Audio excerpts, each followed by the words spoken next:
Sebelum ceritanya dimulai, silahkan tulis di kolom komentar dari daerah mana saja teman-teman yang menonton cerita ini.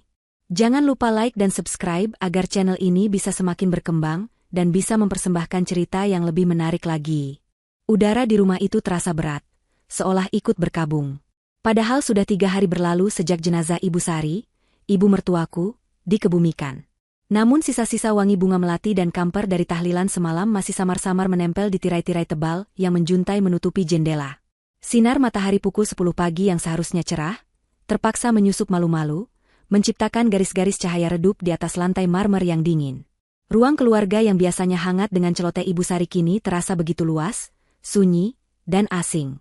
Aku, Anissa, duduk di sofa tunggal yang dulu menjadi tempat favoritnya. Aku bisa merasakan sisa kehangatannya di sana, atau mungkin itu hanya angan-anganku saja. Di hadapanku, di atas meja jati berukir, sebuah cangkir teh jahe yang kubuat untuk Arman, suamiku, sudah tidak lagi mengepulkan uap. Arman sendiri duduk di seberangku, gelisah. Kakinya tak henti-hentinya mengetuk-ketuk lantai, menciptakan irama monoton yang mengganggu keheningan. Ia terus melirik jam tangan peraknya yang melingkar di pergelangan tangan kiri. Wajahnya tidak menunjukkan sisa kesedihan. Yang ada hanya gurat ketidaksabaran, seolah proses duka ini adalah sebuah rapat bisnis yang membosankan dan harus segera diselesaikan. Ia sama sekali tidak menatapku. Sejak ibunya meninggal, kami seperti dua orang asing yang terpaksa tinggal di bawah satu atap. Ia dingin, jauh, dan aku terlalu lelah oleh duka untuk mempertanyakannya. Pak Tirtayasa ini lama sekali, gerutu Arman, lebih pada dirinya sendiri daripada kepadaku. Suaranya terdengar serak dan kesal. Aku hanya menarik napas panjang. Sabar, Mas.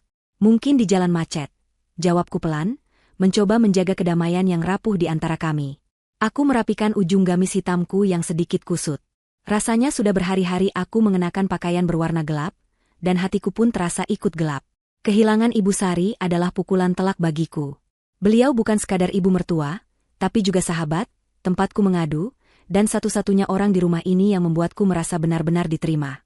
Selama 2 tahun terakhir, saat penyakit menggerogoti tubuhnya, aku yang merawatnya. Aku yang menyuapinya saat ia tak lagi punya selera makan, aku yang membersihkan tubuhnya saat ia terlalu lemah untuk beranjak, dan aku yang terjaga semalaman suntuk saat ia merintih kesakitan. Arman? Ia sibuk. Selalu ada alasan pekerjaan, rapat di luar kota, atau klien penting yang harus ditemui. Aku tidak pernah mengeluh, karena aku melakukannya dengan tulus untuk wanita yang telah melahirkan pria yang kucintai. Setidaknya, pria yang dulu kucintai. Pikiranku melayang pada percakapan terakhirku dengan Ibu Sari, 2 hari sebelum beliau berpulang. Tangannya yang keriput menggenggam tanganku erat. Matanya yang sayu menatapku dengan tatapan yang sulit kuartikan. Anissa, bisiknya dengan suara lemah. Kamu anak yang baik. Kamu menantu yang tulus. Ibu melihat semuanya. Jangan pernah takut, enduk. Orang baik akan selalu menemukan jalannya. Ibu sudah siapkan semuanya untukmu. Saat itu aku tidak mengerti apa maksudnya. Aku hanya mengira itu adalah ucapan terima kasih biasa dari seorang ibu yang terharu. Aku hanya tersenyum dan menyuruhnya beristirahat. Aku tidak tahu bahwa kata-kata itu adalah sebuah wasiat lisan, sebuah pertanda dari apa yang akan terjadi hari ini. Suara bel pintu yang tajam membuyarkan lamunanku. Bei Asih, asisten rumah tangga kami, tergopoh-gopoh membukakan pintu. Sosok Pak Tirtayasa muncul di ambang pintu. Pria berusia akhir 50-an itu tampak berwibawa dengan setelan jas kelabunya. Wajahnya serius dan tatapannya tajam, khas seorang pengacara senior yang sudah malang melintang di dunia hukum. Di tangannya, ia membawa sebuah tas kerja dari kulit berwarna coklat tua yang tampak berat. Selamat pagi, Pak Arman, Bu Anissa, sapanya dengan suara berat yang menggema di ruangan sunyi itu. Ia membungkukkan badannya sedikit sebagai tanda duka. Turut berduka cita yang sedalam-dalamnya atas berpulangnya Ibu Sari. Beliau adalah klien yang sangat baik. Pagi, Pak. Silakan duduk, sahut Arman dengan cepat, seolah kata-kata basa-basi itu tidak penting. Ia menunjuk sofa di sebelahku. Pak Tirtayasa duduk dengan tenang, meletakkan tas kerjanya di atas meja. Ia menatap kami bergantian, tatapannya berhenti sedikit lebih lama padaku. Ada sorot simpati di matanya. Sesuai amanat dari almarhumah, hari ini kita akan melaksanakan pembacaan surat wasiat yang beliau titipkan kepada saya. Ia membuka tasnya, mengeluarkan sebuah amplop besar berwarna coklat yang disegel dengan lilin merah. Jantungku mulai berdebar sedikit lebih kencang. Bukan karena aku mengharapkan sesuatu, Tapi karena ini adalah babak terakhir dari kehidupan Ibu Sari. Ini adalah pesan terakhirnya.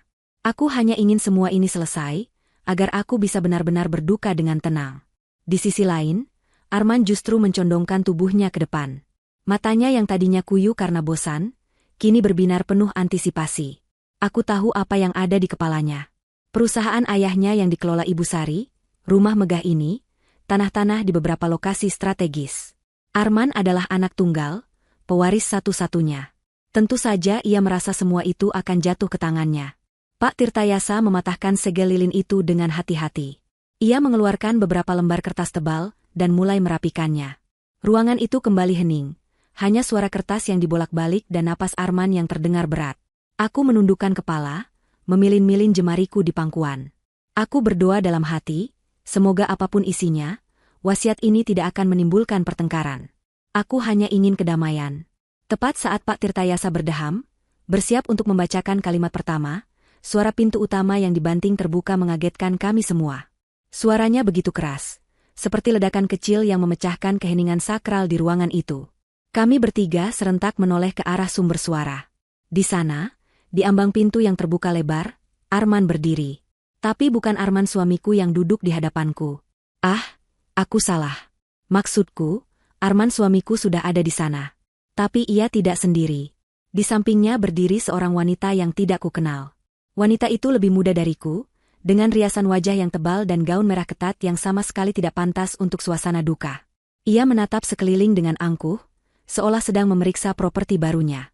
Dan yang paling membuat napasku tercekat, di gendongannya ada seorang bayi mungil yang terlelap, terbungkus selimut berwarna biru muda. Arman yang duduk di sofa menatap pemandangan itu. Oh, aku baru sadar. Yang datang adalah Arman yang lain. Bukan. Aku bingung. Pria yang datang adalah Arman, suamiku. Lalu siapa yang duduk di depanku? Aku menatapnya. Dia adalah Arman. Mereka kembar? Tidak mungkin. Aku pasti sedang bermimpi. Tapi tidak. Pria di sofa, yang sedari tadi gelisah, kini tersenyum. Senyum yang ganjil. Senyum yang membuat bulu kuduku berdiri. Ia berdiri, dan berjalan menghampiri Arman yang baru datang. Mereka saling menepuk bahu. Aku tidak mengerti apa yang terjadi. Maaf terlambat, kata Arman yang baru datang itu, suaranya terdengar sama persis dengan suara Arman yang kukenal. Ia menatapku dengan senyum angkuh yang sama sekali tidak terasa familiar. Ada urusan penting yang tidak bisa ditinggal. Lalu ia melirik wanita di sampingnya dan bayi dalam gendongannya. Tatapannya melembut sesaat, tatapan yang sudah bertahun-tahun tidak pernah ia berikan padaku. Kenalkan, lanjutnya, suaranya kembali lantang dan penuh percaya diri, seolah sedang mengumumkan sebuah kemenangan besar. Ia merangkul bahu wanita itu. Ini Rina.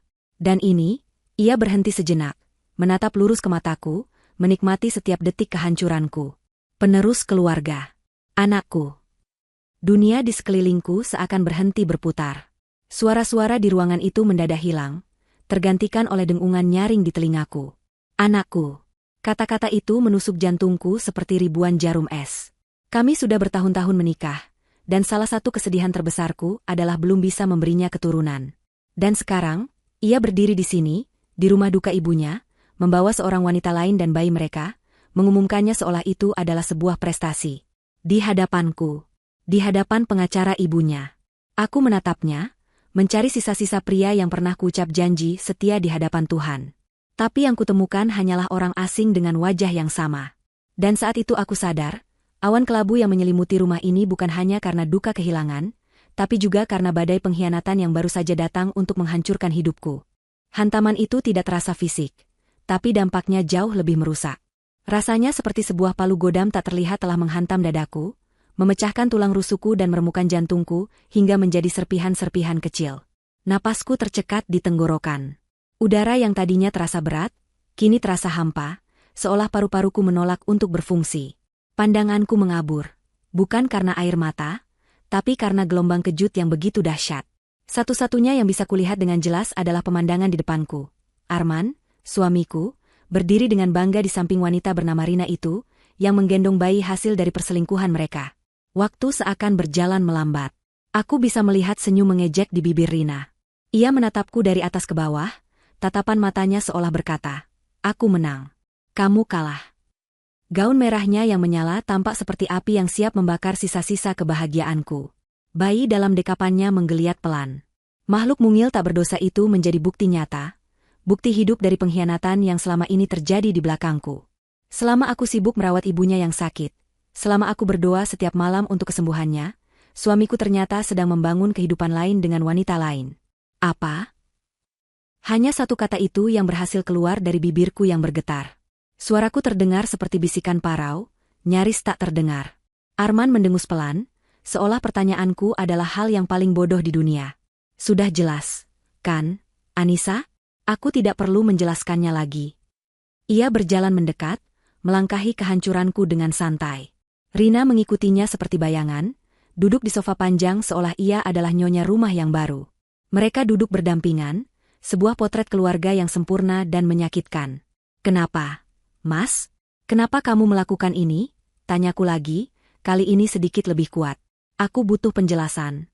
Aku butuh alasan, sekecil apapun, untuk memahami mengapa duniaku harus dihancurkan seperti ini. Arman duduk dengan angkuh, menyilangkan kakinya. Ia menatapku dengan tatapan dingin yang sama sekali tanpa penyesalan. Kenapa?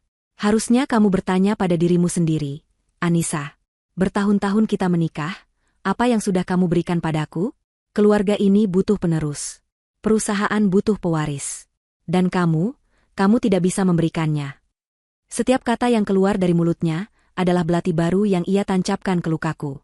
Ia menggunakan kekuranganku, kesedihan terbesarku, sebagai senjata untuk membenarkan perbuatannya. Air mata yang sejak tadi kutahan, akhirnya mulai menggenang di pelupuk mata. Aku teringat semua kunjungan ke dokter, semua terapi yang menyakitkan, semua doa yang tak terjawab. Aku melalui itu semua sendirian, karena Arman selalu berkata ia sibuk.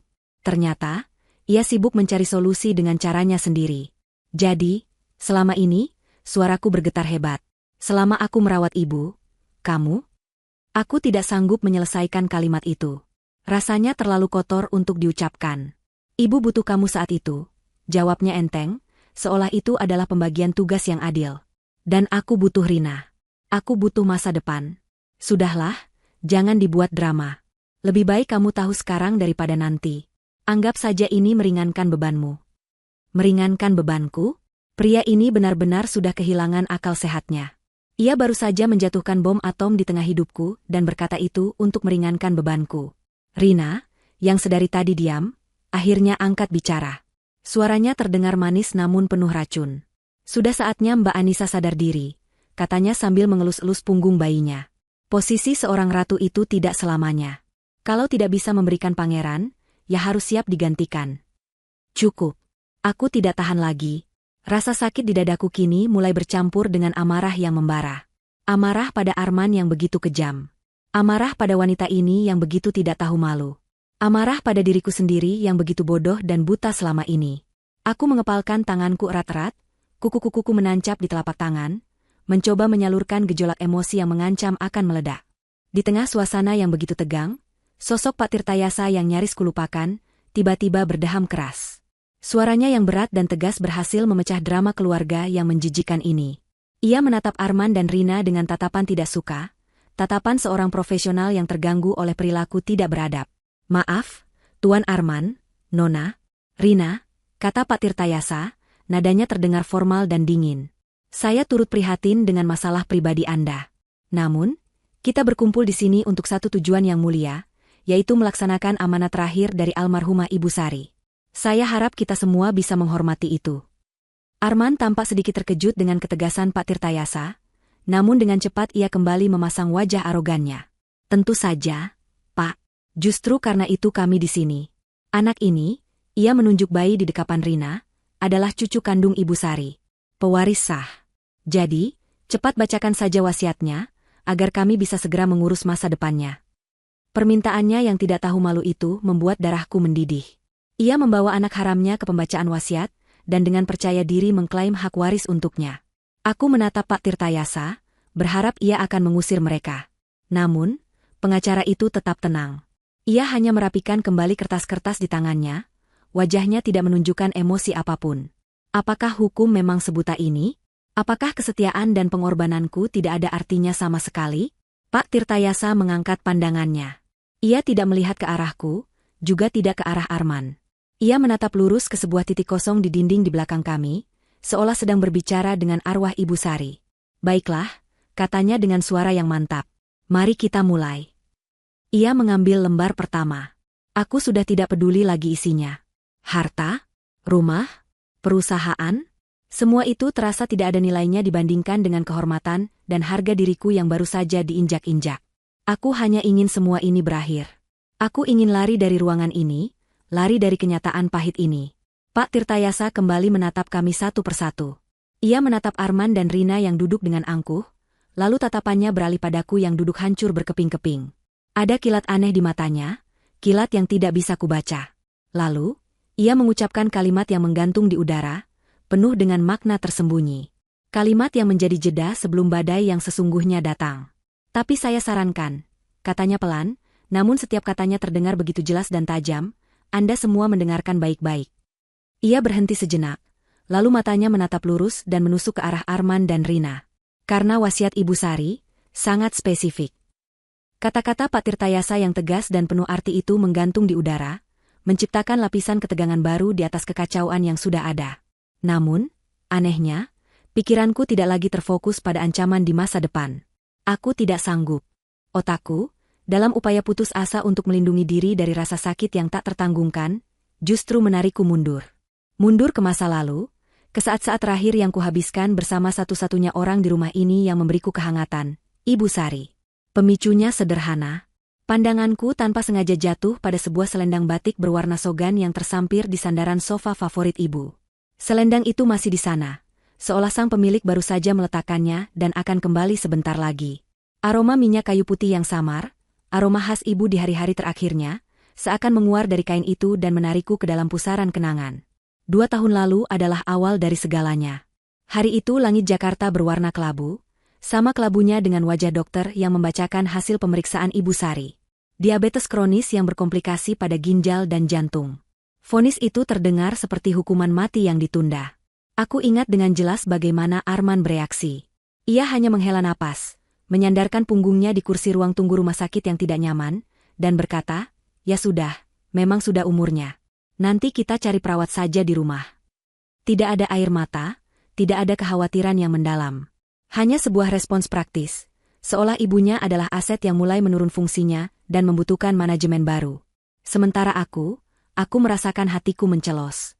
Aku melihat Ibu Sari yang duduk di sampingku, berusaha tegar, namun aku bisa melihat ketakutan di matanya yang mulai meredup. Saat itu juga, aku memutuskan. Aku tidak akan membiarkannya menghadapi ini sendirian. Aku menolak usul Arman untuk menyewa perawat. Aku yang akan merawat ibu, Mas, kataku tegas. Arman hanya mengangkat bahu. Terserah kamu saja. Asal jangan merepotkanku. Maka dimulailah hari-hariku yang baru. Jadwal hidupku kini berputar mengelilingi Ibu Sari. Pagi-pagi sekali, sebelum matahari terbit, aku sudah berada di dapur, membuat bubur sumsum tanpa gula atau tim ikan gabus yang hambar namun baik untuk ginjalnya. Aku belajar tentang diet rendah garam, tentang cara mengukur kadar gula darah, tentang tanda-tanda vital yang harus kuperhatikan. Kamar Ibu Sari menjadi pusat duniaku. Aku mengganti spraynya setiap hari, memastikan sirkulasi udara berjalan baik, dan memutar lagu-lagu keroncong kesukaannya untuk menemaninya. Aku membantunya berjalan perlahan ke teras belakang untuk menghirup udara pagi, menopang tubuhnya yang semakin rapuh dengan lenganku. Arman, sementara itu, semakin tenggelam dalam dunianya sendiri. Pekerjaan menjadi kata saktinya. Aku ada rapat penting, tidak bisa diganggu. Aku harus keluar kota menemui klien. Proyek ini menyita seluruh waktuku. Awalnya aku percaya. Aku bahkan merasa kasihan padanya, berpikir ia bekerja begitu keras untuk kami. Aku sering menyiapkan air hangat untuknya mandi saat ia pulang larut malam, memijat bahunya yang kaku, dan tidak pernah mengeluh saat ia langsung tertidur tanpa sepatah kata pun. Betapa bodohnya aku. Ternyata, rapat pentingnya bernama Rina. Klien luar kotanya adalah wanita itu. Dan proyeknya adalah membangun sebuah keluarga baru di belakangku. Di tengah kesibukanku merawat ibu dan kesepianku karena diabaikan Arman, hubunganku dengan Ibu Sari justru semakin dalam. Dalam kelemahannya, beliau memiliki kejernihan pikiran yang luar biasa. Ia melihat segalanya. Ia melihat ketidakhadiran putranya, dan ia melihat ketulusan menantunya. Seringkali saat aku menyuapinya, Ia akan berhenti mengunyah, menatapku lekat-lekat, lalu berkata, "Kamu lelah ya, enduk." Aku hanya akan tersenyum dan menggeleng. "Tidak, Bu. Anissa senang bisa menemani ibu." Suatu sore, saat hujan turun dengan derasnya, kami hanya duduk berdua di kamarnya. Aku sedang membacakan sebuah novel lama untuknya. Tiba-tiba ia menyentuh tanganku, menghentikan aktivitasku. "Anissa," panggilnya pelan. "Arman sudah lama tidak menjenguk ibu di kamar, ya?" Aku terdiam, tidak tahu harus menjawab apa. Aku tidak mau menjelek-jelekan suamiku di hadapan ibunya. "Mas Arman sibuk sekali, Bu. Banyak pekerjaan di kantor," jawabku, sebuah kebohongan putih yang sudah menjadi mantralku. Ibu Sari tersenyum tipis, senyum yang syarat akan kearifan dan kesedihan. "Ibu tahu, enduk. Ibu yang melahirkannya. Ibu tahu sifatnya. Tapi ibu tidak menyangka ia akan jadi seperti ini. Maafkan Arman, ya. Maafkan anak ibu." Air mata menggenang di sudut matanya yang keriput. Saat itu, hatiku terasa sakit. Aku meraih tangannya dan menggenggamnya erat. "Ibu jangan bicara seperti itu. Arman anak yang baik, dia hanya sedang banyak pikiran." Lagi-lagi aku berbohong, mencoba melindungi hati tua itu dari kekecewaan. "Kamu yang terlalu baik, Anissa," bisiknya. "Kamu menutupi semua kekurangannya. Kamu memikul semuanya sendirian." Ibu melihatnya. Tuhan juga melihatnya. Kesabaranmu ini ada batasnya, dan imbalannya pun pasti ada. Percakapan-percakapan seperti itulah yang menjadi penguatku. Aku tidak merasa sendirian lagi. Ada Ibu Sari yang mengerti, yang melihat pengorbananku. Puncaknya adalah seminggu sebelum beliau wafat. Kondisinya sudah sangat lemah. Napasnya satu-satu, dan ia lebih banyak tidur daripada terjaga. Malam itu, hanya kami berdua di kamar. Arman menelepon, mengatakan ia harus menginap di Bogor karena ada masalah mendesak di proyek vilanya. Aku yang menerima telepon itu, dan hatiku sudah tidak merasakan apa-apa lagi. Sudah mati rasa. Tengah malam, Ibu Sari tiba-tiba terbangun. Ia menepuk-nepuk tanganku yang tertidur di samping ranjangnya. Aku terlonjak kaget. "Ibu butuh sesuatu?" tanyaku panik. Ia menggeleng lemah. Matanya menatapku dengan sorot yang aneh, begitu fokus dan mendesak. "Anissa," suaranya nyaris tak terdengar. "Tolong, ambilkan pulpen dan kertas di laci meja rias ibu." Aku bingung, tapi aku segera menuruti perintahnya. Aku mengambil secari kertas kosong dan sebuah pulpen dari laci yang penuh dengan pernak-pernik lamanya. Aku kembali ke sisinya. "Ada apa, Bu?" "Tolong, pegangi kertasnya," pintanya. Dengan sisa tenaga yang ia miliki, ia meraih pulpen itu dengan tangannya yang gemetar hebat. Aku harus membantunya memegang pulpen itu dengan benar. "Ibu, mau tulis sesuatu. Untuk melindungimu." Napasnya terengah-engah. Keringat dingin membasahi pelipisnya. Ia berusaha keras menuliskan beberapa kata, namun tangannya terlalu lemah. Goresannya tidak beraturan dan nyaris tak terbaca. Setelah beberapa saat, ia menyerah. Pulpen itu jatuh dari tangannya. Ia menatapku dengan putus asa. "Tidak bisa," keluhnya. Air mata frustrasi mengalir di pipinya. Tenaga ibu sudah habis. Aku segera memeluknya, mencoba menenangkannya. "Sudah, Bu, tidak apa-apa. Ibu istirahat saja. Jangan memaksakan diri." "Tidak," katanya dengan kekuatan yang mengejutkan. "Ini penting, Anissa. Ini tentang keadilan untukmu. Kalau ibu tidak bisa menulisnya, ibu akan menyampaikannya. Besok, telepon Pak Tirtayasa.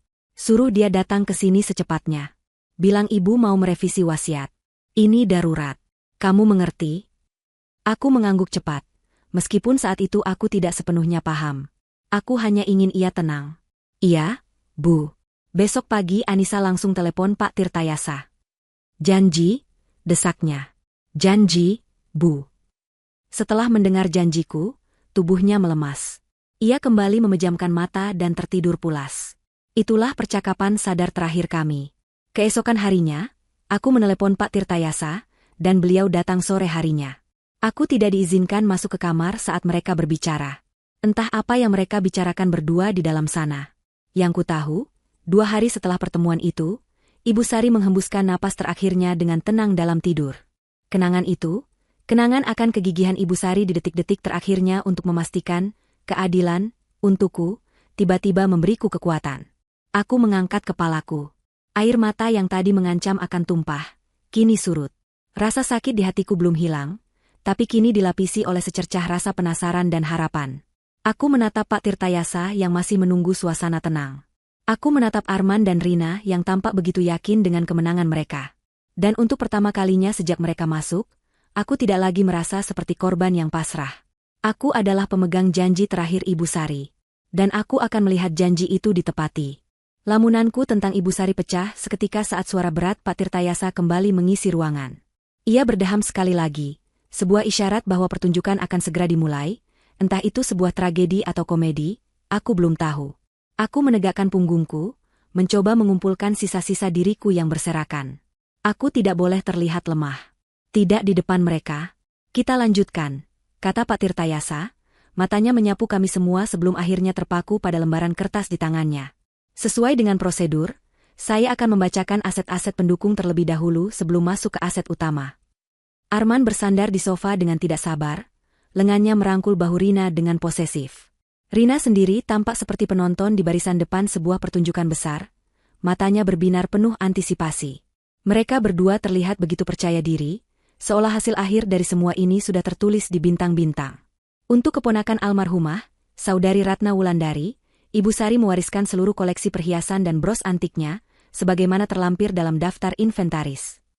Pak Tirtayasa berhenti sejenak. Aku melihat senyum tipis di bibir Arman. Tentu saja. Perhiasan itu, meskipun bernilai, hanyalah remah-remah roti dibandingkan dengan seluruh kekayaan keluarga. Ia pasti menganggap ini adalah pembuka yang wajar. Selanjutnya, lanjut Pak Tirtayasa, untuk Masjid Al-Ikhlas di lingkungan sekitar, almarhumah mewakafkan dana sebesar 500 juta rupiah untuk keperluan renovasi dan kegiatan keagamaan. Arman mengangguk-angguk kecil, ekspresinya menunjukkan kemurahan hati yang dibuat-buat. Seolah ia berkata, "Ya, ibuku memang dermawan." Rina bahkan berbisik sesuatu di telinganya yang membuatnya tersenyum lebih lebar. Mereka pasti sudah membayangkan betapa besar warisan yang akan mereka terima jika untuk sumbangan saja jumlahnya sebanyak itu. Dan terakhir, untuk para asisten rumah tangga yang telah mengabdi dengan setia, Ibu Asi dan Bapak Udin, almarhumah memberikan dana pesangon masing-masing sebesar 100 juta rupiah sebagai tanda terima kasih. Wajah Bei Asi, yang sejak tadi berdiri cemas di sudut ruangan, langsung basah oleh air mata haru. Ia menangkupkan kedua tangannya di depan dada, membungkuk dalam-dalam tanpa suara. Aku ikut terharu melihatnya. Ibu Sari memang selalu memikirkan orang-orang di sekitarnya. Bahkan dalam kematiannya, ia masih menebar kebaikan. Di sisi lain, ketidaksabaran di wajah Arman semakin kentara. Baginya, semua ini hanyalah formalitas yang membosankan yang menghalangi jalan menuju hadiah utamanya.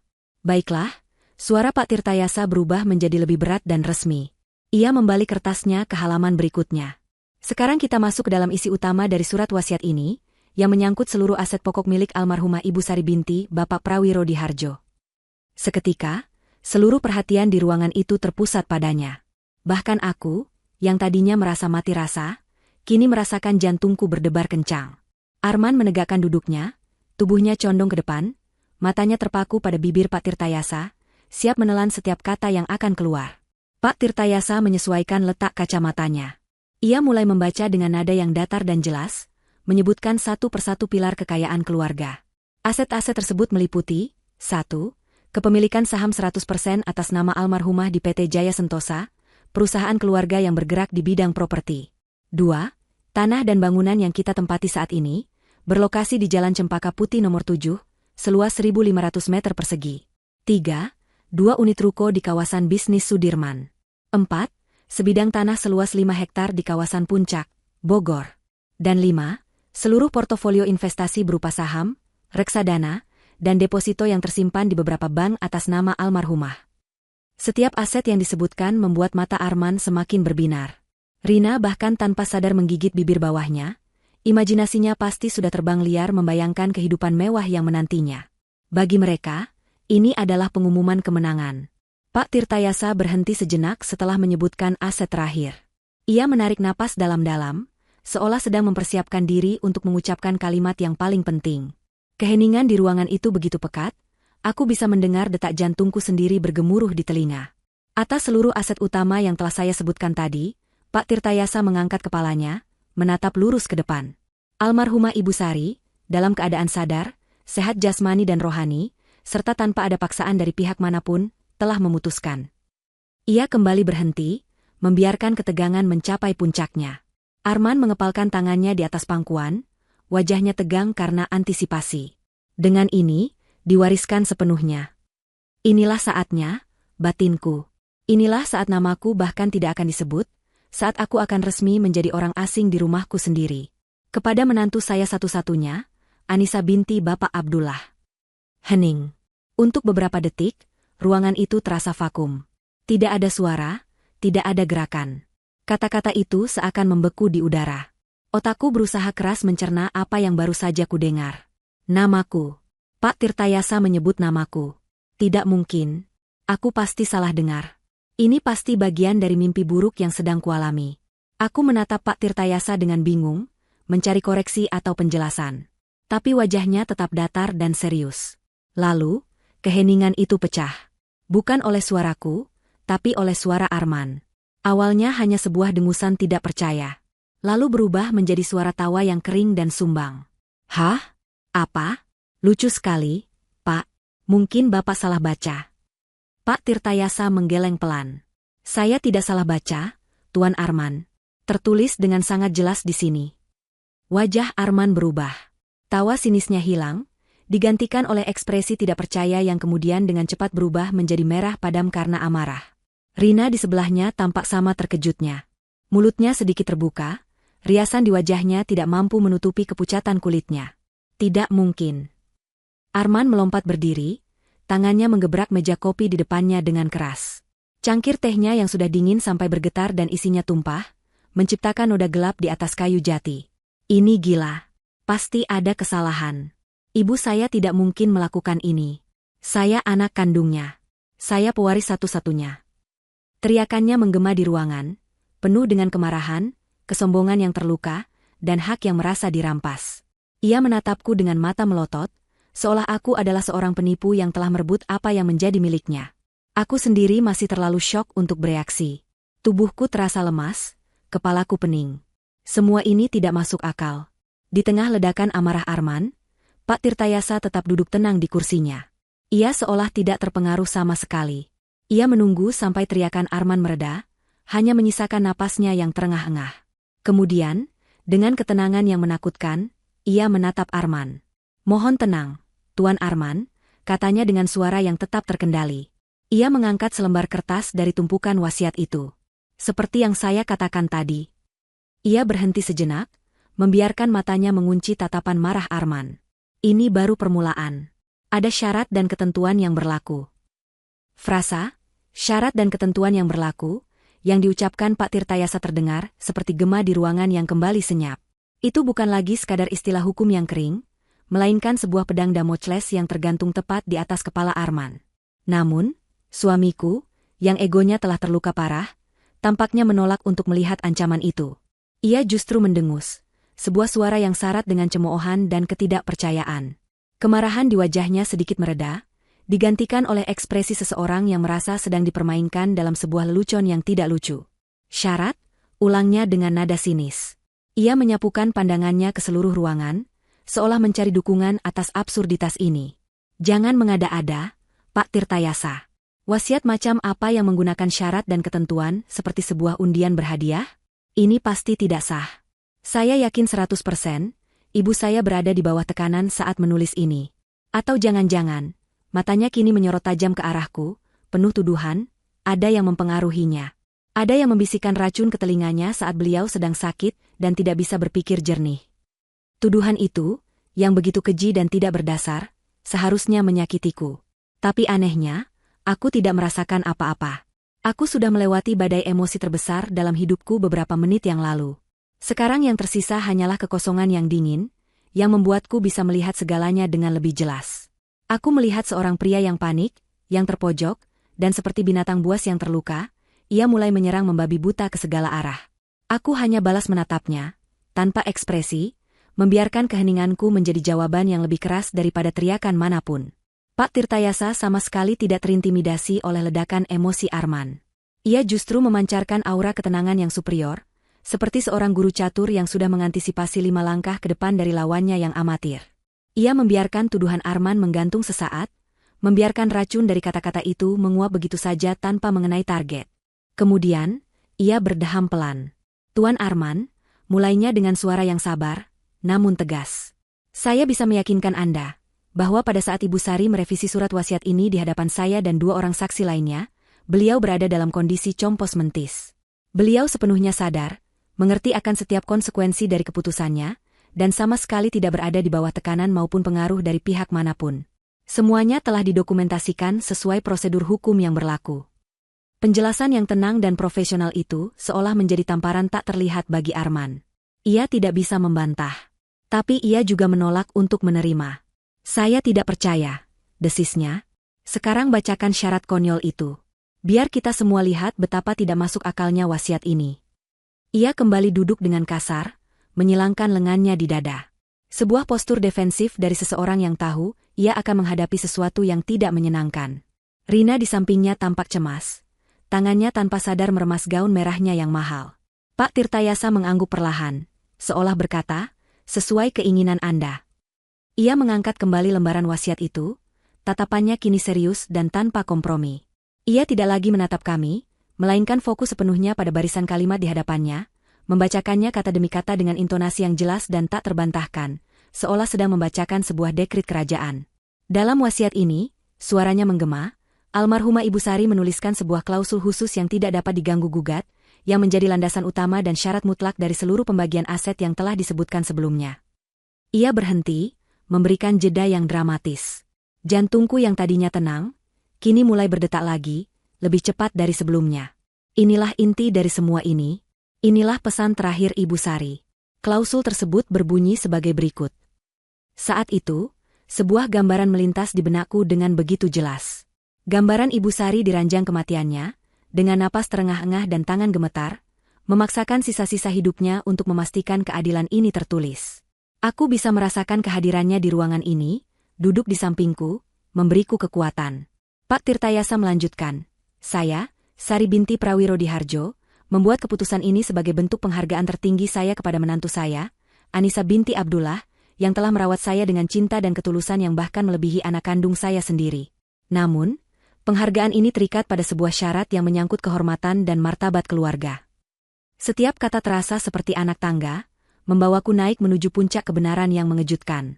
Syarat tersebut adalah, jika putra kandung saya, Arman bin Hartono, terbukti secara sah dan meyakinkan telah melakukan tindakan yang mencoreng nama baik keluarga, khususnya tindakan perselingkuhan yang mengkhianati janji suci pernikahannya dengan menantu saya, Anissa binti Abdullah. Aku menahan napas. Seluruh udara di paru-paruku seakan tersedot habis. Jadi ini maksudnya. Ini adalah perlindungan yang ibu siapkan untukku. Maka ia, Arman bin Hartono, secara otomatis dan permanen kehilangan seluruh haknya sebagai ahli waris atas aset-aset yang telah disebutkan dalam surat wasiat ini. Seluruh hak waris tersebut, tanpa terkecuali, akan dialihkan sepenuhnya kepada Anissa binti Abdullah. Setelah kalimat terakhir itu diucapkan, Pak Tirtayasa menurunkan kertas itu perlahan. Selesai. Pesan itu telah tersampaikan. Bom itu telah dijatuhkan. Aku menatap Arman. Wajahnya yang tadi merah, karena marah kini berubah menjadi pucat pasi. Matanya membelalak, napasnya naik turun dengan cepat. Ia seperti orang yang baru saja ditinju di ulu hati, seluruh udara dipaksa keluar dari paru-parunya.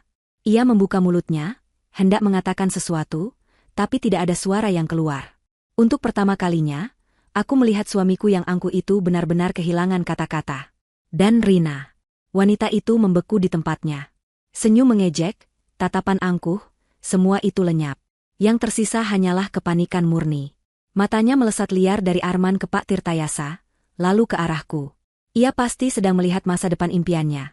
Rumah mewah, mobil, kehidupan sosialita, hancur berkeping-keping di depan matanya. Bayi yang ada di dekapannya, yang tadinya ia anggap sebagai tiket emas, kini terasa seperti beban yang berat. Aku sendiri merasakan gelombang emosi yang aneh. Bukan kebahagiaan. Belum. Lebih seperti sebuah kelegaan yang luar biasa, bercampur dengan rasa takjub yang mendalam pada kebijaksanaan dan keberanian ibu mertuaku. Beliau tidak hanya menghukum pengkhianatan, tapi beliau juga melindungi dan mengangkat derajatku. Beliau tidak menyerahkanku pada nasib, tapi memberiku kuasa atas nasibku sendiri. Di tengah kehancuranku, aku merasa dihormati, dihargai, dan dilindungi. Air mata akhirnya jatuh dari mataku, Tapi kali ini bukan air mata kesedihan, melainkan air mata haru. Keheningan yang mencekam itu akhirnya dipecahkan oleh suara tawa. Tawa yang aneh, kering, dan dipaksakan. Tawa itu datang dari Arman. Ia tertawa sambil menggeleng-gelengkan kepalanya, seolah baru saja mendengar lelucon terbaik abad ini. Tapi matanya tidak ikut tertawa. Matanya masih memancarkan kepanikan yang berusaha keras ia sembunyikan di balik topeng kesombongannya. Terbukti, katanya di sela-sela tawanya yang sumbang. Ia menatap Pak Tirtayasa, mencoba menemukan kembali keberaniannya. Pembuktian? Itu kata kuncinya, kan, Pak? Siapa yang bisa membuktikannya? Saya dan Anissa tidak punya masalah apa-apa. Wanita ini? Ia menunjuk Rina dengan gerakan cepat. Dia hanya rekan bisnis yang kebetulan ikut mengantar saya. Dan bayi ini? Mungkin anak saudaranya. Kebohongan yang begitu terang-terangan dan kikuk itu terdengar menyedihkan. Ia sedang menggali lubangnya sendiri semakin dalam. Ia menatapku, mencoba memberiku tatapan mengancam. Semua ini hanya tulisan di atas kertas, Pak. Gertakan kosong yang tidak ada dasarnya. Anda tidak punya apa-apa untuk membuktikan tuduhan konyol ini. Tawa Arman yang dipaksakan itu menggantung sesaat di udara sebelum akhirnya mati, meninggalkan keheningan yang lebih mencekam dari sebelumnya. Ia telah melemparkan tantangannya. Ia bertaruh pada satu hal, tidak adanya bukti. Ia yakin bahwa semua perbuatannya di belakangku begitu rapi, sehingga tidak ada yang bisa menjeratnya. Ia menatap Pak Tirtayasa dengan dagu terangkat, sebuah arogansi terakhir dari seseorang yang merasa masih memegang kendali. Rina, melihat kepercayaan diri tuannya kembali, tampak sedikit lebih tenang, meskipun wajahnya masih pucat. Ia mungkin berharap bahwa gertakan Arman akan berhasil. Menanggapi tantangan itu, Pak Tirtayasa tidak mengucapkan sepatah kata pun. Reaksinya jauh lebih efektif daripada kata-kata. Dengan gerakan yang lambat, tenang, dan disengaja, ia menundukkan badannya dan meraih tas kerja dari kulit yang sejak tadi tergeletak di samping kursinya. Ia meletakkannya di atas pangkuan, membuka kuncinya yang berbunyi, klik, dengan suara yang terdengar begitu nyaring di ruangan yang sunyi itu. Dari dalam tas, ia mengeluarkan sebuah map tebal berwarna biru tua, jenis map yang biasa digunakan untuk menyimpan dokumen-dokumen penting. Ia meletakkannya di atas meja kopi di antara kami. Suara map yang bergesekan dengan permukaan kayu meja, seolah menjadi genderang perang yang ditabuh perlahan. Anda bertanya soal pembuktian, Tuan Arman? Tanya Pak Tirtayasa dengan nada yang tetap datar, namun kini ada sedikit nuansa dingin dalam suaranya. Almarhumah Ibu Sari adalah wanita yang sangat teliti. Beliau tidak akan pernah membuat sebuah klausul wasiat yang begitu kuat, tanpa memiliki dasar yang lebih kuat lagi. Beliau sudah mengantisipasi penyangkalan Anda. Arman masih mencoba mempertahankan topengnya. Dasar apa? Jangan bilang ibu memercayai gosip murahan. Pak Tirtayasa tidak menjawab. Ia hanya membuka sampul map itu.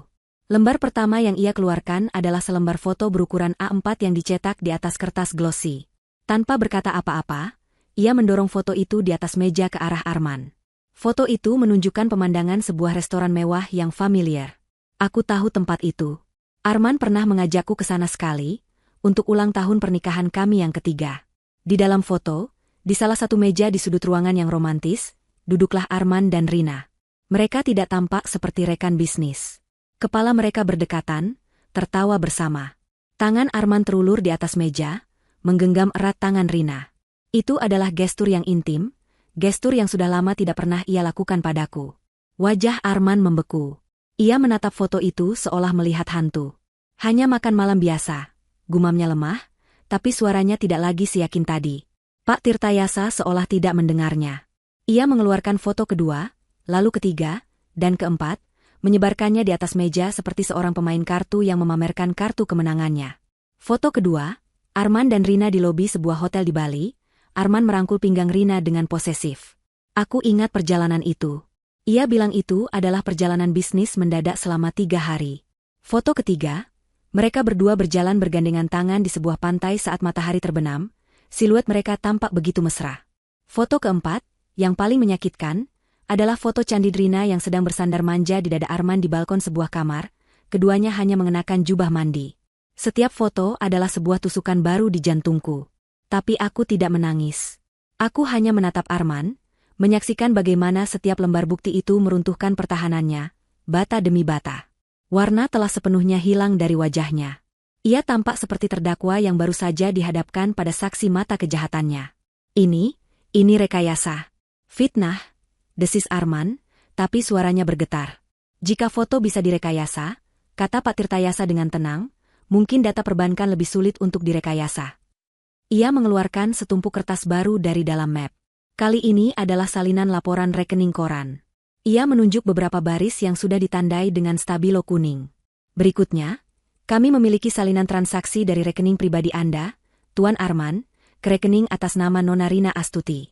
Terjadi transfer rutin setiap tanggal 1, dengan keterangan, tunjangan bulanan. Jumlahnya cukup signifikan. Ia berhenti sejenak, lalu menunjuk beberapa transaksi lain. Di luar itu, ada beberapa transfer dalam jumlah besar. Satu sebesar 800 juta rupiah, yang tanggalnya bertepatan dengan tanggal pembelian sebuah unit apartemen di Kuningan atas nama Nona Rina. Satu lagi sebesar 300 juta rupiah, 2 minggu setelahnya, yang juga cocok dengan tanggal pembelian sebuah mobil sedan Eropa, juga atas nama Nona Rina. Kali ini, Rina yang terkesiap. Ia menatap kertas-kertas itu dengan ngeri. Semua jejak digitalnya, semua kemewahan yang ia nikmati, kini terpampang sebagai bukti transaksional yang dingin. Ia bukan kekasih yang dimanja, ia tampak seperti karyawan yang digaji. Wajahnya memerah karena malu dan marah. Arman menelan ludah. Keringat mulai membasahi pelipisnya. Saya hanya membantunya sebagai teman. Itu pinjaman. Pinjaman tanpa ada surat perjanjian dan tanpa ada catatan pembayaran kembali, balas Pak Tirtayasa dengan nada skeptis yang tajam. Ia tidak menunggu jawaban. Ia mengeluarkan dokumen terakhir dari tumpukan pertama. Dokumen ini yang paling membuatku sesak napas. Dan mungkin ini juga bagian dari bantuan pertemanan Anda, lanjut Pak Tirtayasa. Ia meletakkan selembar kertas di atas semua bukti lainnya. Itu adalah salinan akta kelahiran bayi yang digendong Rina. Di sana, di kolom nama ayah, tertulis dengan jelas dan resmi, Arman bin Hartono. Selesai. Ini adalah bukti yang tak terbantahkan. Sebuah pengakuan hukum yang ia tanda tangani sendiri. Arman menatap akta kelahiran itu, lalu menatap bayinya, lalu kembali menatap akta itu. Ia terpojok. Tidak ada lagi jalan untuk berkelit. Tidak ada lagi kebohongan yang bisa ia ciptakan. Ruangan itu senyap, hanya terdengar suara napasnya yang berat dan terengah-engah. Aku menatapnya. Pria yang selama ini begitu berkuasa, begitu angkuh, yang dengan kejamnya menghancurkan hatiku, kini tampak begitu kecil dan menyedihkan. Ia seperti seekor tikus yang terperangkap dalam jebakan baja yang dirancang dengan sempurna. Jebakan yang dipasang oleh ibunya sendiri. Tepat saat aku berpikir semua ini sudah berakhir, saat Arman tampaknya akan menyerah, Pak Tirtayasa mengangkat tangannya. Tunggu sebentar, katanya. Masih ada satu lagi. Arman dan Rina, yang sudah tampak hancur, menatapnya dengan putus asa. Apalagi yang lebih buruk dari ini? Pak Tirtayasa meraih ke dalam tasnya sekali lagi, dan kali ini, ia mengeluarkan sebuah benda kecil berwarna hitam. Sebuah flash disk. Ia meletakkannya di tengah meja, di antara foto-foto perselingkuhan dan laporan keuangan. Benda kecil itu tampak begitu sederhana, namun memancarkan aura yang paling mengancam. Dan jika semua bukti fisik ini masih Anda anggap kurang, jika Anda masih berniat untuk menuduh semua ini adalah fitnah atau rekayasa, kata Pak Tirtayasa, matanya menatap lurus ke dalam jiwa Arman. Ibu Sari sudah mengantisipasi hal tersebut. Ia mengetuk pelan flash disk itu dengan ujung jarinya. Ini adalah rekaman suara percakapan telepon antara Anda, Tuan Arman, dengan almarhumah Ibu Sari, yang terjadi 1 hari setelah saya datang menemui beliau. Sebuah percakapan di mana Anda, dengan suara Anda sendiri, tidak hanya mengakui hubungan Anda dengan Nona Rina dan bayi ini, tetapi Anda bahkan meminta restu ibu Anda untuk menceraikan Anissa sesegera mungkin setelah warisan ini dibagikan, agar Anda bisa hidup bahagia dengan keluarga baru Anda.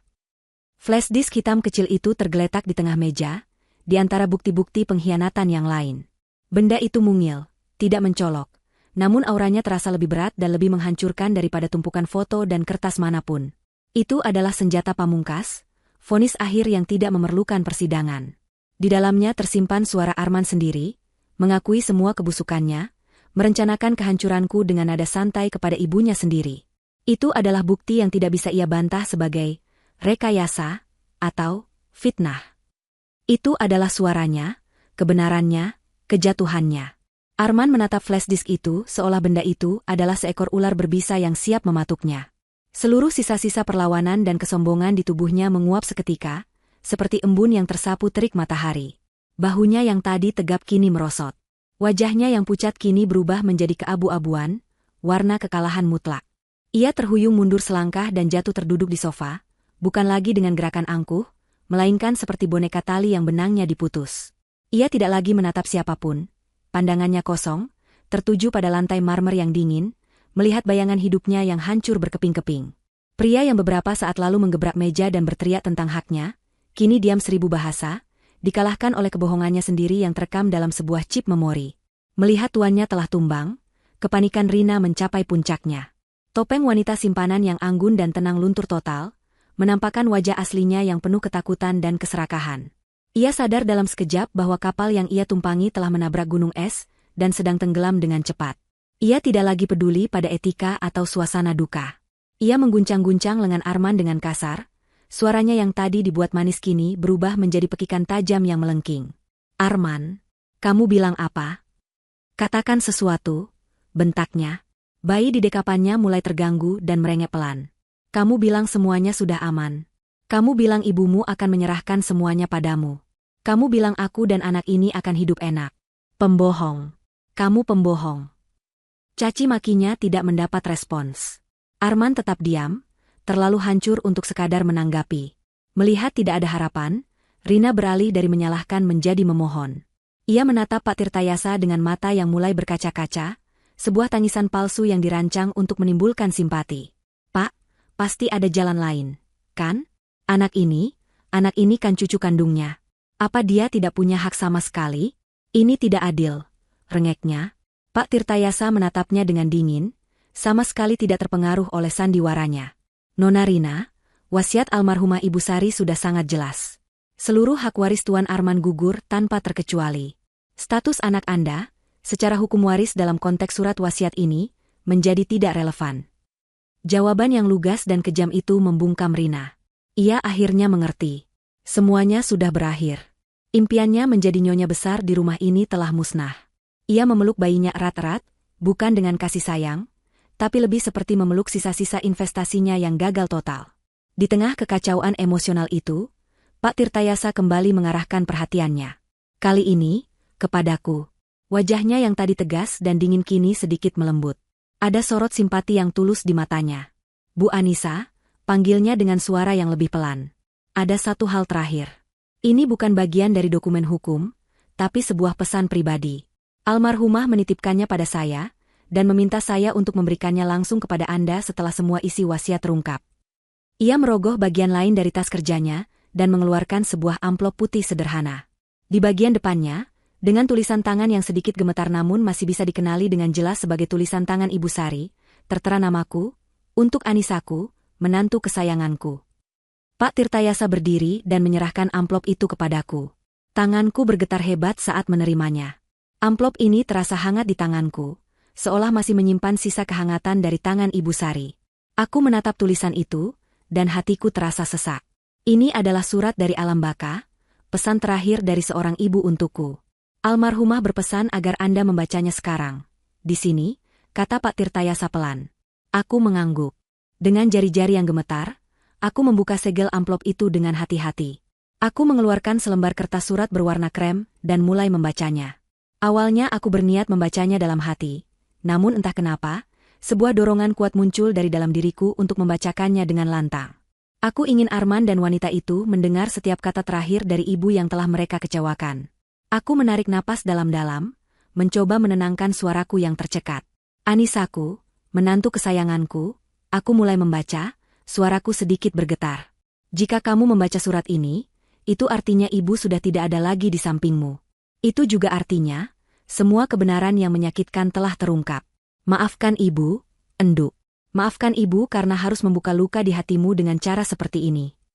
Aku berhenti sejenak, menelan ludah yang terasa pahit. Aku melirik Arman. Ia mengangkat kepalanya sedikit, mendengarkan. "Ibu tahu kamu pasti sangat terluka sekarang. Hatimu hancur. Ibu melihat semuanya dari ranjang sakit ibu. Ibu melihat kesetiaanmu yang tanpa batas, kesabaranmu yang seluas samudra. Ibu melihat bagaimana kamu merawat ibu dengan tanganmu sendiri, menyuapi ibu saat ibu tak berselera, menyanyikan lagu-lagu pelan agar ibu bisa tidur nyenyak. Di saat yang sama, ibu juga melihat bagaimana putra kandung ibu, Arman, melupakan ibunya dan melupakanmu.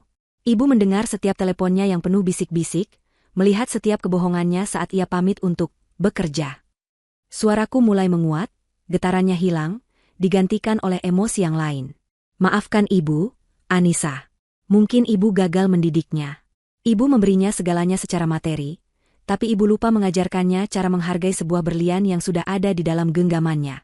Dia lebih memilih mengejar kerikil berkilau di jalanan. Ibu tidak marah padanya, enduk. Ibu hanya merasa sedih dan kecewa. Hati seorang ibu hancur melihat anaknya menghancurkan kebahagiaannya sendiri dengan kebodohannya. Aku bisa merasakan tatapan tajam Rina padaku, tapi aku tidak peduli. Aku terus membaca. Karena itulah, ibu melakukan apa yang harus ibu lakukan. Wasiat yang tadi kamu dengar bukanlah sebuah hukuman, Anissa. Anggaplah itu sebagai pelukan terakhir dari ibu untukmu. Itu adalah cara ibu untuk melindungimu, untuk memastikan bahwa semua pengorbananmu tidak sia-sia. Ibu tidak akan membiarkanmu pergi dari rumah ini dengan tangan hampa dan hati yang hancur. Tidak. Kamu adalah putri ibu, dan seorang putri berhak mendapatkan istananya. Air mataku mulai menetes, membasahi kertas di tanganku. Tapi aku terus membaca, karena aku tahu bagian terpenting akan datang. Oleh karena itu, Anissa, putriku, suaraku kini menjadi begitu tegas dan jelas, seolah aku sedang menyalurkan kekuatan Ibu Sari sendiri. Rumah yang kalian tinggali, mobil yang dia pakai, semua fasilitas yang dia nikmati, kini adalah milikmu. Ibu memberimu kuasa penuh. Aku mengangkat kepalaku, menatap lurus ke arah Arman yang kini menatapku dengan tatapan tak percaya. Anggaplah ini restu ibu untukmu memulai hidup baru yang bahagia, tanpa parasit yang menggerogoti hidupmu. Lakukan apa yang harus kamu lakukan. Aku menyelesaikan kalimat terakhir. Surat itu selesai kubaca.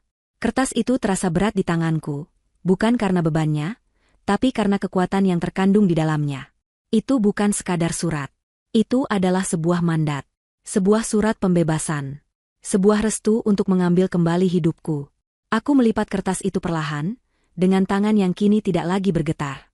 Di dalam diriku, sesuatu telah berubah. Rasa sakit itu masih ada, tapi kini ia terbungkus dalam baja kekuatan dan keadilan. Aku tidak lagi merasa menjadi korban. Aku adalah pewaris.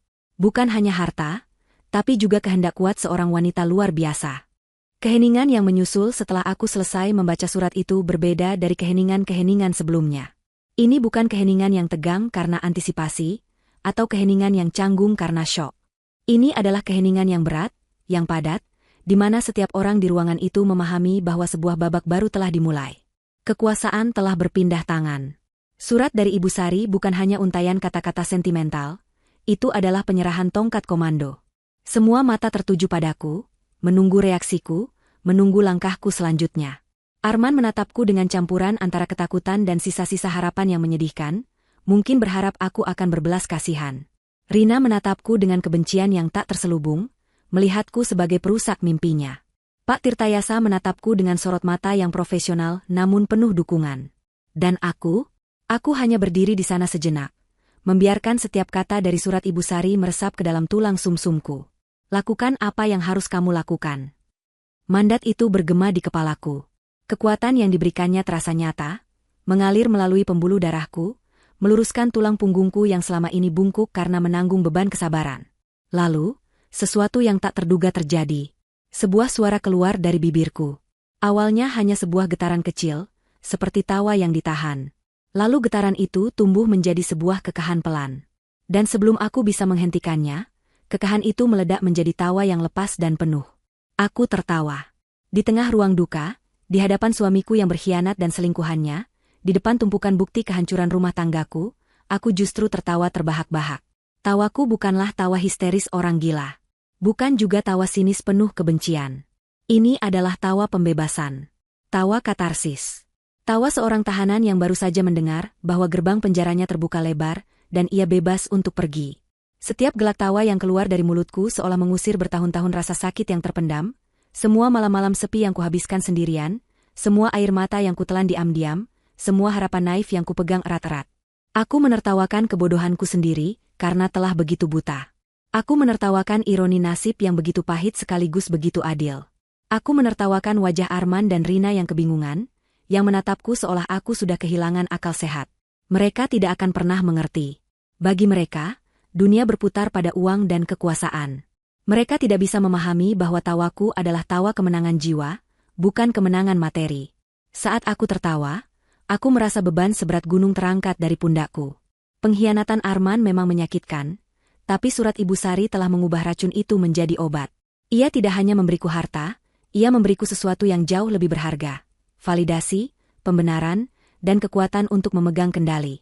Aku bukan lagi korban yang patut dikasihani. Aku adalah benteng yang tidak bisa mereka runtuhkan, karena pondasinya telah diperkuat oleh cinta dan keadilan dari seorang ibu. Arman dan Rina tampak ngeri melihatku tertawa. Mereka mungkin mengira aku sudah gila karena tekanan. Mereka saling pandang, seolah mencari penjelasan atas reaksiku yang di luar nalar mereka. Mungkin di kepala mereka, seharusnya aku menangis, meraung, atau pingsan. Tawa ini, tawa yang penuh kekuatan dan kelegaan, adalah sesuatu yang tidak pernah mereka perhitungkan. Tawa ini membuat mereka takut. Perlahan, tawaku mereda, menyisakan senyum tipis di bibirku. Senyum yang tidak hangat, melainkan dingin dan penuh perhitungan. Aku menyeka setitik air mata yang keluar dari sudut mataku, air mata terakhir dari Anissa yang lama. Aku melipat surat Ibu Sari dengan rapi dan memasukkannya kembali ke dalam amplop. Benda itu kini terasa seperti akta kepemilikan atas hidupku yang baru. Aku mengangkat kepalaku dan menatap sekeliling ruangan. Dinding yang sama, perabotan yang sama, tapi kini aku melihatnya dengan cara yang berbeda. Ini bukan lagi rumah Arman tempat aku menumpang tinggal. Ini adalah rumahku. Setiap ukiran di meja, setiap helai benang di karpet, setiap potret keluarga yang tergantung di dinding, semuanya kini berada di bawah kuasaku. Transformasi dalam diriku terasa begitu cepat dan total. Rasa sakit karena pengkhianatan itu masih ada, seperti bara api di dasar hatiku. Tapi kini bara itu tidak lagi membakarku dari dalam. Justru sebaliknya, bara itu menjadi sumber energi, bahan bakar untuk amarahku yang benar dan tekadku yang membaja. Aku tidak lagi merasa ragu. Aku tidak lagi merasa takut. Aku tahu persis apa yang harus kulakukan. Aku mengambil satu langkah ke depan, gerakan kecil yang terasa begitu signifikan. Surat wasiat itu kini terasa seperti sebuah perisai di dadaku, dan surat pribadi dari Ibu Sari terasa seperti sebilah pedang di tanganku. Aku menatap lurus ke mata Arman. Pria yang tadinya kulihat sebagai suamiku, pelindungku, kini kulihat apa adanya. Seorang pengecut, pembohong, dan kini, seorang tamu tak diundang di rumahku. Tawaku sudah berhenti total. Wajahku kini datar, dingin, dan tanpa emosi. Aku membiarkan keheningan mengambil alih sekali lagi, membiarkan mereka merasakan pergeseran kekuatan yang baru saja terjadi.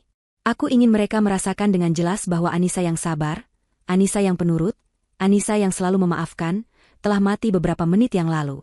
Yang berdiri di hadapan mereka sekarang adalah pribadi yang sama sekali berbeda. Kemudian, dengan suara yang tenang namun mematikan, suara yang tidak lagi memiliki getaran sedikitpun, aku mengajukan sebuah pertanyaan. Pertanyaan yang sebenarnya bukanlah sebuah pertanyaan, melainkan sebuah pernyataan kuasa, sebuah proklamasi atas realitas baru mereka. Jadi, aku memulai, setiap kata kuucapkan dengan penekanan yang tajam. Semua ini, rumah ini.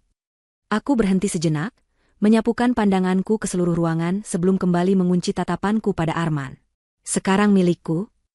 Pertanyaanku menggantung di udara, berat dan tajam seperti bilah guillotine yang siap jatuh.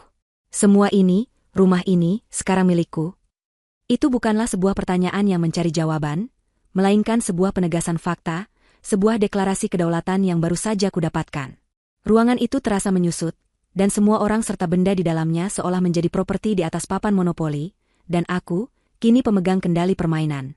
Wajah Arman yang pucat pasi kini dihiasi oleh ekspresi yang paling menyedihkan yang pernah kulihat darinya. Itu adalah ekspresi seorang raja yang baru saja digulingkan dari tahtanya, kebingungan, ketakutan, dan penolakan untuk menerima kenyataan. Sisa-sisa kesombongannya yang terakhir runtuh, digantikan oleh kepanikan yang merayap di matanya. Ia mengambil langkah goyah ke arahku, tangannya terulur seolah ingin meraihku, seolah kami masih sepasang suami istri yang bisa menyelesaikan masalah dengan pelukan. Anissa, sayang, panggilnya, suaranya serak dan memelas. Panggilan, sayang, itu, yang sudah berbulan-bulan tidak pernah kudengar, kini terdengar begitu palsu dan menjijikan di telingaku. Kita bisa bicarakan ini baik-baik. Aku tahu aku salah. Aku hilaf. Ia melirik sekilas ke arah Rina dengan tatapan jijik, seolah wanita itu adalah sumber dari semua masalahnya, bukan pilihan yang ia buat sendiri. Aku janji akan meninggalkan dia, Anissa. Aku akan usir dia dan anak itu. Kita bisa lupakan semua ini. Kita bisa mulai dari awal lagi, ya? Hanya kita berdua, seperti dulu. Permohonannya yang menyedihkan itu tidak menimbulkan sedikitpun rasa iba di hatiku. Justru sebaliknya, itu menyulut api kemarahanku semakin besar. Mulai dari awal, pikiranku berteriak. Awal yang mana? Awal dari kebohongannya? Awal dari pengkhianatannya? Dia pikir cinta dan kepercayaan itu seperti saklar lampu yang bisa dimatikan dan dinyalakan sesuka hatinya. Sebelum aku sempat menjawab, Rina, yang menyadari posisinya kini berada di ujung tanduk, ikut angkat bicara. Ia mencoba taktik yang berbeda, taktik yang lebih licik, mencoba memanipulasi sisa-sisa kebaikan yang mungkin masih ada di hatiku. Ia maju selangkah, menimang-nimang bayinya yang mulai rewel, memamerkan sosok seorang ibu yang tak berdaya. Mbak Anissa, katanya dengan suara yang dibuat bergetar, air mata buaya mulai menggenang di sudut matanya. Saya tahu saya salah. Saya minta maaf. Tapi tolong, jangan begini. Kasihanilah anak ini, Mbak. Dia tidak berdosa, dia tidak tahu apa-apa. Dia juga butuh atap untuk berteduh, butuh ayahnya. Tolong jangan usir kami. Aku menatap mereka berdua bergantian. Sepasang pengkhianat yang kini mencoba memainkan peran sebagai korban. Sungguh pemandangan yang memuakan. Seluruh kesabaran yang kupupuk selama bertahun-tahun telah habis, menguap tak bersisa. Yang ada kini hanyalah baja dingin di dalam jiwaku. Aku tertawa kecil, tawa yang kering dan tanpa humor. Kalian berdua benar-benar pasangan yang serasi. Kataku, suaraku terdengar asing di telingaku sendiri, dingin dan tajam. Aku menatap lurus ke mata Arman. Bicarakan baik-baik, memulai dari awal, ulangku. Setiap kata kuucapkan dengan penekanan yang menusuk. Tidak ada lagi yang perlu dibicarakan, Arman. Dan tidak akan pernah ada, awal yang baru, untuk kita. Kita, sudah mati sejak lama. Kamu yang membunuhnya, saat kamu memilih untuk berbaring di ranjang wanita lain. Kamu yang menguburnya, setiap kali kamu berbohong padaku bahwa kamu sedang bekerja. Dan kamu memakukan paku terakhir di peti matinya hari ini, saat kamu membawanya ke sini dengan bangga. Jadi jangan pernah sebut kata, kita, lagi di hadapanku. Kemudian, aku memalingkan wajahku ke arah Rina, tatapanku tak kalah dinginnya. Dan kamu, desisku. Jangan pernah berani menggunakan anak itu sebagai tameng untuk menutupi keserakahanmu. Di mana rasa kasihanmu saat kamu dengan sengaja merusak rumah tangga orang lain? Di mana nuranimu saat kamu bermesraan dengan suami orang, sementara istrinya sedang merawat ibunya yang sekarat? Kamu tidak kasihan pada anak itu. Kamu hanya kasihan pada dirimu sendiri, karena tambang emasmu ternyata palsu. Kata-kataku yang telah itu membungkam mereka berdua. Tidak ada lagi permohonan, tidak ada lagi air mata buaya. Yang tersisa hanyalah wajah-wajah yang pias karena terhina dan kalah. Aku tidak mau membuang-buang waktu lagi. Aku tidak sudi berbagi udara dengan mereka lebih lama lagi di dalam rumahku. Dengan gerakan yang mantap, aku berjalan melewati mereka. Aku tidak menyentuh mereka, tapi mereka berdua refleks menghindar seolah aku adalah api panas. Aku berjalan lurus menuju pintu utama yang besar dan terbuat dari kayu jati. Dengan satu gerakan kuat, aku membuka kedua daun pintu itu lebar-lebar. Angin sore yang sejuk berembus masuk, membawa aroma tanah basah setelah hujan, seolah alam pun ingin membantu membersihkan udara kotor di dalam rumah ini. Aku berbalik dan menatap mereka. Aku menunjuk ke arah pintu yang terbuka. Sekarang, kataku dengan nada final yang tidak menerima bantahan. Pergi.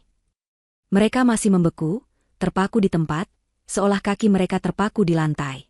Mungkin mereka masih tidak percaya ini benar-benar terjadi. Mungkin mereka pikir aku hanya menggertak.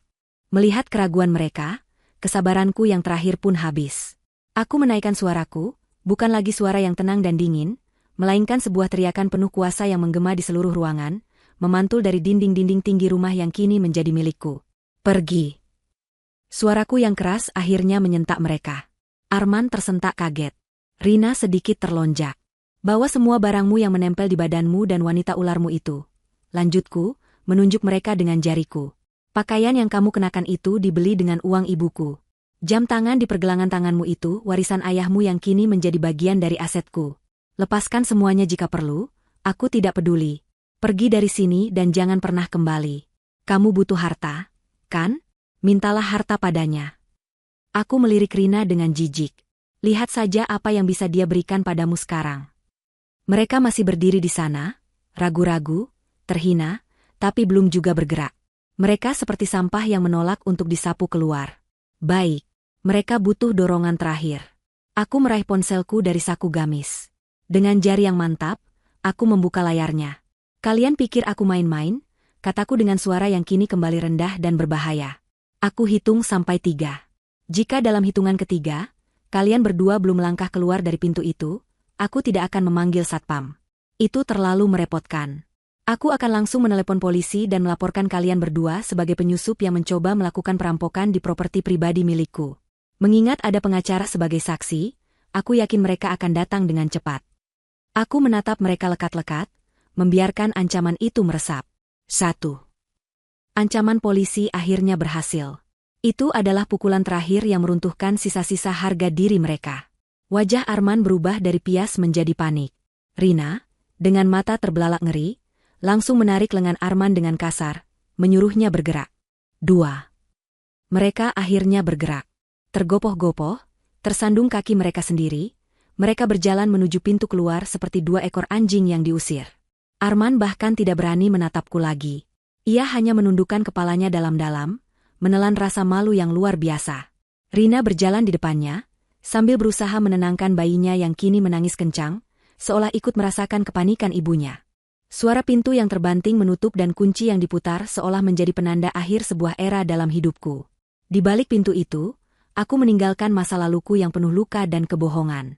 Di sini, di dalam keheningan rumah yang kini terasa begitu lapang, aku memulai lembaran baru. Aku masih bersandar di pintu, membiarkan deru adrenalin perlahan-lahan surut. Tubuhku terasa lelah karena pertarungan emosional yang baru saja kumenangkan, tapi jiwaku, untuk pertama kalinya setelah sekian lama, merasa begitu ringan dan damai. Pak Tirtayasa mendekatiku dengan langkah pelan. "Anda baik-baik saja, Bu Anissa?" tanyanya dengan nada prihatin yang tulus. Aku menegakkan tubuh, berbalik menghadapnya, dan untuk pertama kalinya hari itu, aku tersenyum. Senyum yang tulus, tanpa beban. "Saya lebih dari baik-baik saja, Pak. Terima kasih. Almarhumah Ibu Sari akan sangat bangga melihat ketegasan Anda hari ini," katanya lagi sambil merapikan dokumen-dokumennya. "Semua surat-surat pengalihan aset akan segera saya urus. Dalam beberapa hari, semuanya akan resmi menjadi atas nama Anda. Jika ada apa-apa, jangan ragu untuk menghubungi saya." Aku mengangguk. "Terima kasih banyak atas semua bantuan Bapak." Setelah Pak Tirtayasa berpamitan, tinggallah aku dan Bei Asih di ruang keluarga yang luas itu. Bei Asih, yang sejak tadi hanya bisa menyaksikan semuanya dari jauh dengan cemas, kini memberanikan diri mendekat. Matanya berkaca-kaca, bukan karena sedih, tapi karena haru. "Non Anissa," panggilnya pelan. Ia meraih tanganku dan menggenggamnya erat. "Bibi ikut senang, Non. Akhirnya keadilan datang juga untuk Non. Almarhumah ibu pasti tersenyum di atas sana." Aku membalas genggamannya. "Terima kasih, Bei. Terima kasih sudah selalu ada untuk saya dan ibu." Kehadiran Bei Asih, kesetiaannya, menjadi pengingat bahwa di tengah kebusukan, masih ada kebaikan yang tulus. Rasa penasaran yang aneh mendorongku untuk berjalan ke jendela besar yang menghadap ke jalanan di depan rumah. Aku menyingkap tirai tebal itu sedikit, mengintip keluar. Di sanalah pemandangan karma yang paling memuaskan terhampar di depan mataku. Di luar gerbang besi yang tinggi, di bawah lampu jalan yang mulai menyala redup karena hari beranjak sore, Arman dan Rina berdiri di trotoar. Mereka tidak lagi terlihat seperti pasangan yang kompak. Mereka sedang bertengkar hebat. Aku tidak bisa mendengar kata-kata mereka, tapi gerakan tubuh mereka sudah cukup menjelaskan segalanya. Rina berteriak-teriak, tangannya menunjuk-nunjuk wajah Arman dengan marah. Arman, dengan wajah lelah dan putus asa, mencoba menenangkannya, tapi Rina terus mendorongnya menjauh. Jelas sekali, Rina sedang menyalahkannya atas semua mimpi indah mereka yang kini hancur lebur. Ia pasti merasa tertipu, telah menginvestasikan waktu dan tubuhnya pada pria yang ternyata tidak memiliki apa-apa. Lalu, terjadilah puncak dari drama menyedihkan mereka. Rina, tampaknya sudah muak, melakukan hal yang tak terduga. Dengan satu gerakan kasar, ia menyodorkan bayi dalam gendongannya ke arah Arman yang tidak siap. Arman terkejut, nyaris saja tidak berhasil menangkap putranya sendiri. Sementara Arman masih linglung memegangi bayi yang menangis semakin kencang itu, Rina berbalik badan. Ia berjalan cepat ke pinggir jalan, menyetop taksi yang kebetulan lewat. Tanpa menoleh ke belakang sedikit pun, ia masuk ke dalam taksi, dan mobil itu pun melaju, membawanya pergi dari kehidupan Arman, meninggalkan pria itu sendirian bersama konsekuensi dari perbuatannya. Arman hanya bisa menatap kepergian taksi itu dengan pandangan kosong. Ia berdiri terpaku di trotoar, menggendong bayi yang terus menangis, tampak begitu bingung, begitu kalah, dan begitu sendirian.